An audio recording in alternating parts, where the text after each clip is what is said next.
Summer Games Fest is a key date in the video game industry calendar, providing developers and publishers with an opportunity to show off their newest and upcoming titles. In what Jeff Keighley described as a tumultuous and difficult year for developers, let's identify which titles and showcases perform the best over press, social, and commercial data metrics. It all begins right now.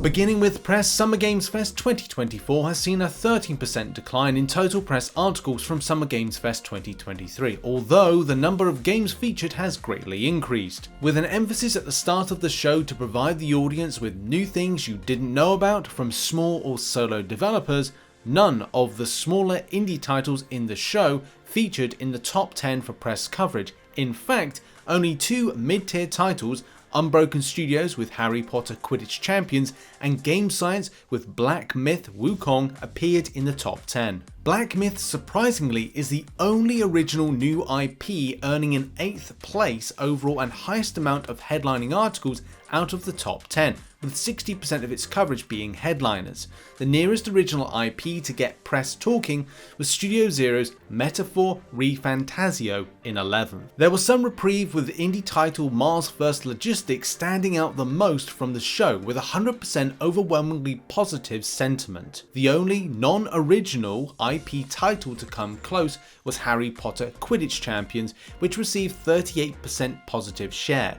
It's worth noting that for most products, a neutral sentiment accounted for the highest percentage of their headlining articles. The message from the show was providing new info about featured titles, then sharing that info with a friend and getting them excited. On social platforms, Valorant was doing just that. The title announced a console port, creating enough hype to secure it a #1 rank on TikTok and X. The title also ranked top on Twitch, where it earned 160% more views than second place Dark and Darker, and a colossal 17 times more views than fourth place Street Fighter VI.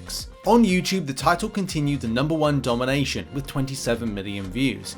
It certainly would seem players were excited about Valorant's console port announcement, although we should add there was also a Valorant Masters esports tournament running, which will have had some influence on viewing figures. With a boast of big franchises on stage, Summer Games Fest Friday show appeared to be overshadowed by Sunday's Xbox Game Showcase. Microsoft's annual show saw Call of Duty Black Ops 6 become the #1 talked about title for press and social coverage of any show. For comparison, Star Wars Outlaws earned the highest amount of press coverage for Summer Games Fest with 865 articles.